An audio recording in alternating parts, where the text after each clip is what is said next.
Today we are discussing about exercise 1.2 third sum lo second. Here question వచ్చేసి మనకి prove that 1/√2 is irrational. 1/√2 irrational అని చెప్పి మనం ఇక్కడ ప్రూవ్ చేయాలి.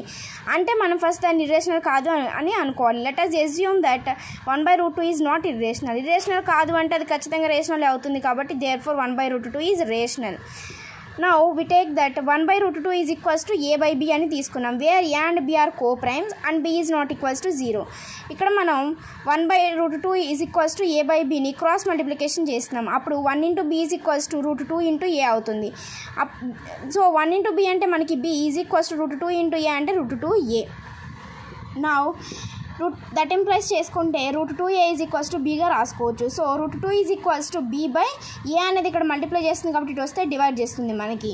సిన్స్ ఇక్కడ ab అనేవి రేషనల్ నెంబర్స్, దెన్ √2 అనేది కూడా మనకి ఇక్కడ రేషనల్ అవ్వాలి.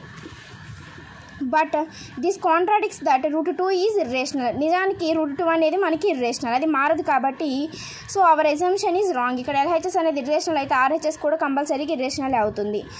Therefore 1/√2 is irrational.